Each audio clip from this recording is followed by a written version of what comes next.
हाँ बेटा देखो, लेंस से एक और क्वेश्चन है हमारा जो एग्जाम में काफी पूछा जाता है हमसे। 3 नंबर क्वेश्चन देके जाता है आपको ये, ठीक है। 3 नंबर देगा आपको यूपी बोर्ड में, और ये इंपॉर्टेंट क्वेश्चन है, ठीक है।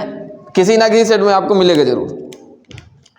हाँ देखो, न्यूटन के लिए लेंस का सूत्र क्या होता है? तो फॉर्मूला होता है एक्स डैश बराबर एफ एफ डैश। कभी कभी लिख के जाता है सिद्ध कीजिए न्यूटन का सूत्र एक्स डैश बराबर है एफ एफ डैश के, ठीक है। तो कैसे करेंगे? तो इसमें हम एक उत्तल लेंस ले लेते हैं, इसमें लिखा है देखो न्यूटन लेंस का सूत्र, हमने लेंस ले लिया, ठीक है। एल एक उत्तल लेंस ले लेते हैं, ठीक है, जो वायु में क्या है हमारा स्थित है, किसी माध्यम में नहीं रखा है। कहाँ रखा है बेटा? वायु में स्थित है, ठीक है। अच्छा, जिसका प्रकाशीय केंद्र क्या है हमारा सी। हमने एक वस्तु रख दी इसके मुख अक्ष के लंबवत। हम जानते हैं अगर हमें वस्तु का प्रतिबिंब बनाना है तो 2 प्रकाश क्या किरणें भेजनी पड़ेंगी, जहां मिलेंगी वहां वस्तु क्या बनेगा? प्रतिबिंब बनेगा। एक भेजा हमने मुख अक्ष के क्या जाएगी? समांतर, तो लेंस से होकर अपवर्तन के पश्चात जब निकलेगी बाहर तो फोकस से होकर जाएगी, पहला नियम लगा दिया। दूसरा क्या है हमारा? दूसरी भेज दी हमने फोकस से। हम जानते हैं मुख अक्ष के समांतर जाने वाली टकराकर फोकस से, और फोकस से जाने वाली टकराकर मुख अक्ष के समांतर, जस्ट उल्टा इसका। ये दोनों कहाँ मिल रही है? आई डैश पर। तो वस्तु ओ डैश का प्रतिबिंब क्या बन गया? I dash. आपकी जो इच्छा हो ए बी लिख दो या ए डैश बी डैश लिख दो, आपकी इच्छा है वो। हमने रखी है वस्तु का नाम दिया ओ डैश और प्रतिबिंब का नाम दिया आई डैश। जहां मिली वहां हमने बना दिया। कैसा बना है? तो वस्तु की अपेक्षा उल्टा है। देखो नीचे काटा है ना बेटा, एरो नीचे बना है, तो वस्तु की अपेक्षा ये सीधी है, वस्तु की अपेक्षा कैसा बना? उल्टा। और उल्टा प्रतिबिंब कैसा होता है? वास्तविक होता है, ठीक है। उल्टा कैसा होता है? वास्तविक। दूरी देख लो, तो हम देख रहे हैं प्रकाशीय केंद्र से लेकर कहां तक की? फोकस तक की दूरी मानी हमने एफ, और फोकस से लेकर वस्तु तक की दूरी मानी एक्स। एक्स क्यों माना? क्योंकि लेके आना है इसलिए, ठीक है। फोकस से वस्तु तक की दूरी क्या मानी? एक्स। इधर देखो, फोकस से प्रतिबिंब की दूरी मान ली एक्स डैश है, और द्वितीय फोकस से प्रकाशीय केंद्र तक की दूरी मान ली हमने एफ डैश है, ठीक है। अब हल करेंगे तो हमें कुछ दिख रहा है। हम लोगों ने हाई स्कूल जब पढ़ा था तो उसमें पहला चैप्टर था यूवीएफ में संबंध, एक मूवमेंट थी परावर्तन में, उसमें समरूप त्रिभुज लेके आप हल करते हैं। इसमें भी देखो वही हाल है, शॉर्ट में बताएंगे हम। अगर हम त्रिभुज दिखाएं आपको ओ डैश एफ ये वाला त्रिभुज, और सी एम एफ ये वाला त्रिभुज, ये लाइन भूल जाओ आप, बीच में जो ये दिख रहा है आपको ये भूल जाओ, तो ये त्रिभुज दिख रहा है आपको, दिख रहा है ना। तो ये 2 त्रिभुज एक दूसरे के समरूप है। कैसे? तो देखो, जब भी किसी त्रिभुज के 2 कोण आपस में बराबर हो जाते हैं, त्रिभुज क्या हो जाता है? समरूप हो जाता है। यहाँ पे 90 डिग्री बन रहा है किसमें? ओ डैश एफ 1 में। सी एम एफ लिया अगर, तो इसमें भी कितने का बन रहा है बेटा? 90। तो एक कोण बराबर है, दोनों में 90-90 है, दोनों का दिख रहा है। दोनों का शीर्ष कहाँ है? एफ। देखो O dash F C M F, तो जितना कोण ये शीर्ष बनाएगा बेटा उतना ही कोण इस त्रिभुज का शीर्ष बनाएगा, यानी कि शीर्षाभिमुख कोण क्या होंगे? आपस में बराबर होंगे। और अगर 2 कोण त्रिभुजों के बराबर होते हैं आपस में, त्रिभुज कैसा होता है? समरूप। कैसा होता है? समरूप त्रिभुज में कंडीशन होती है फॉर्मूले की कि त्रिभुज की भुजाओं का क्या रख सकते हैं हम? अनुपात। लंब बटे लंब, आधार बटे आधार लिया जा सकता है यहाँ पे। ले भाई, तो हम यहाँ पे समरूप त्रिभुज लेंगे।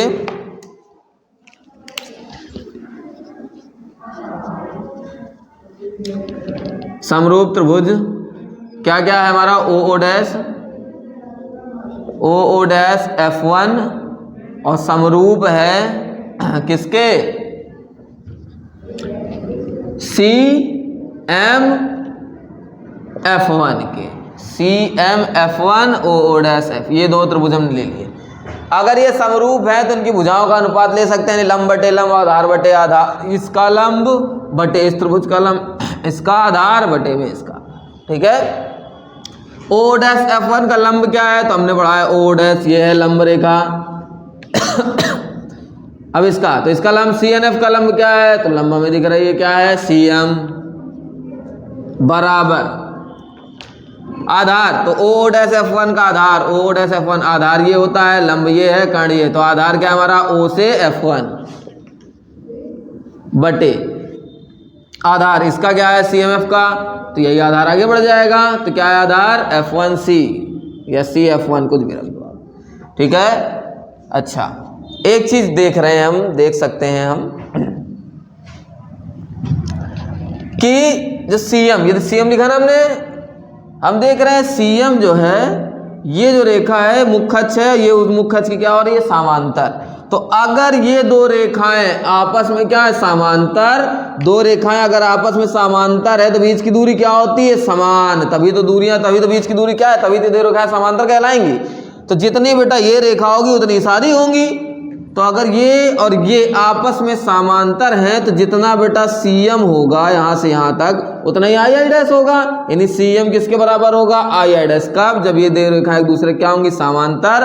तो यहाँ पे हम लिखेंगे कि जो CI है वो पैरेलल है, CI है, समांतर है किसके, MI' के। अगर ये दोनों समांतर है तो बीच की दूरी समान, यानी CM बराबर किसके है, II' के। अगर ये कंडीशन है तो CM किसके बराबर, II' के। ठीक, अगर ये है तो ये कर सकते हैं हम, तो CM बराबर I', इसका मतलब CM की जगह हम उठा के आ सकते हैं I', तो एक नया समीकरण बनेगा हमारा। ठीक है, क्या बनेगा, देखो O बटे CM की जगह रखना है हमें, क्या रखना है, II'। इसको चाहे इक्वेशन फर्स्ट मान लो, यहाँ रख दो, पुट यहाँ भी लिख दो, पुट इन फर्स्ट। ठीक है, इक्वेशन फर्स्ट। समीकरण 1 में रखने पर CM की जगह I' रखो, O बटे CM की जगह रखना है II' बराबर क्या लिखा है, OF1 अपॉन CF1। समीकरण क्या बन गया, ये 2। ठीक है, आगे देखते हैं। अब ये त्रिभुज ले लिया, देखो ये समरूप थे। अब सेम देखो आपको दिखाते हैं। अगर हम कहें CN और F2 ये वाला और II' F2 ये वाला, ये दोनों आपस में समरूप हैं तो हैं। देखो ये भी 90 डिग्री, यहाँ पे 90, दोनों का शीर्ष F2 है, नहीं दोनों का शीर्ष मुकोण बराबर है। ये त्रिभुज भी आपस में क्या है, समरूप। और समरूप त्रिभुज कंडीशन क्या होती है, वही लंब बटे लंब, आधार बटे आधार। त्रिभुज कौन सा, NCF2 समरूप है किसके, II' किसके, F2 के। अगर ये दोनों आपस में क्या है बेटा, समरूप है, तो सेम जैसे यहां लगा ऐसे यहां लगा दो। क्या लगाया हमने यहाँ पे, लंब बटे लंब, आधार बटे आधार। लगाओ भाई, लंब बटे लंब, आधार बटे आधार। क्या होता है देखो, NCF2 में बेटा क्या है, NCF2 आधार ये है, लंब ये है। तो लंब क्या है हमारा, CN या NC कुछ भी रख दो, बटे लंब इसका हो गया। अब इस वाले का लंब क्या है, II'। तो II' बराबर II' F2 का आधार देखो और लंब देखो। तो इसका NCF2 का हमारा जो आधार है वो क्या है, C से F2 तक। तो CF2 बटे इसका आधार हो गया, इसका आधार, इसका लंब, इसका लंब, इसका आधार, फिर इसका आधार। तो II' F2 का आधार क्या है, तो आधार ये है आगे IF2।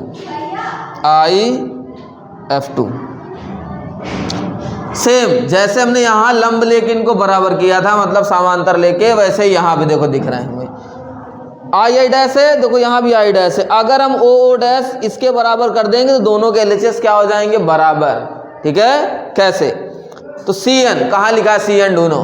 देखो ये है CN, तो ये CN हम देख रहे हैं इसके बराबर हो सकता है। क्यों, ये मुख्य अक्ष थी और जब हमने प्रकाश कण ले गए थे तो मुख्य अक्ष के क्या गई थी, समांतर। तो मुख्य अक्ष के समांतर गई है, ये मुख्य अक्ष है। अगर ये दोनों एक दूसरे के समांतर हैं तो अभी पढ़ा था, बीच की दूरी होगी समान, मतलब OO' किसके बराबर, NC। क्या लिख सकते हैं, चूंकि सेम कंडीशन भाई, O से C, OC पैरेलल यानी समांतर है। OC जो है वो समांतर है किसके, बताओ भाई, OC समांतर किसके, O'(n) के, O'(n) के। ये दोनों अगर समांतर हैं तो इनके बीच की दूरी बराबर होगी, नहीं O' किसके बराबर, CN की, O' बराबर CN। ठीक है, अगर ये नहीं दिख रहा है तो आगे देखो लिख दे रहे हैं ऊपर,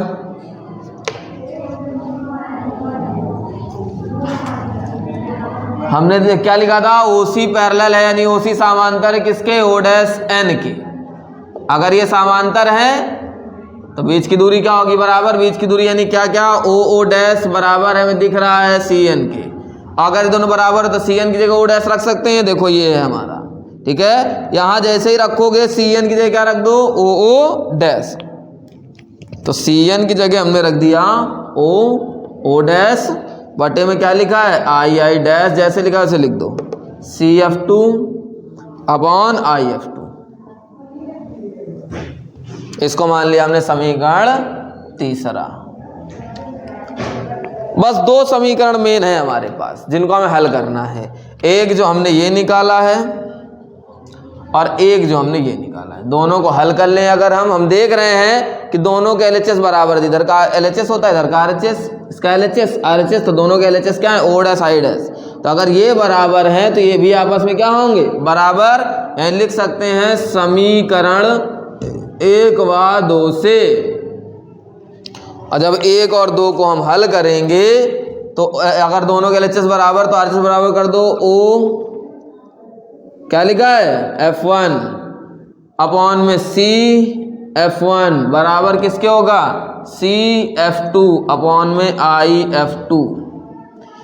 OF1, अब दूरी रखनी है बेटा आपको, O से F1 की, O से लेकर F1 की दूरी कितनी मानी, X। O से लेकर F1 की दूरी कितनी मानी हमने, यहाँ दिख रही है O से F1 की दूरी X है, F1 की क्या रख दिया X अपॉन CF1, C से F1 की दूरी F है हमारी, हमने रख दिया F बराबर CF2, कहाँ ढूंढो, CF2 के बीच की दूरी कितनी है F डैश, IF2, I से F2 की दूरी कितनी है X डैश, क्रॉस मल्टीप्लाई।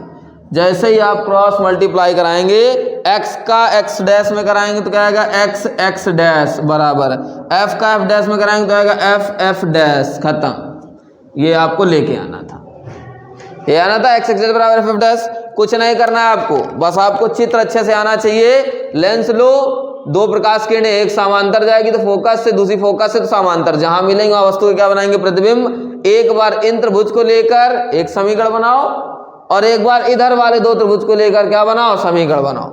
जैसे दो समीकरण बनेंगे तो दोनों के LHS अगर बराबर है तो RHS बराबर कर दोगे, मान लगाओगे अपने आप आ जाएगा। ठीक है, कोई ज्यादा कठिन नहीं है, आप लगाओगे तो आ जाएगा।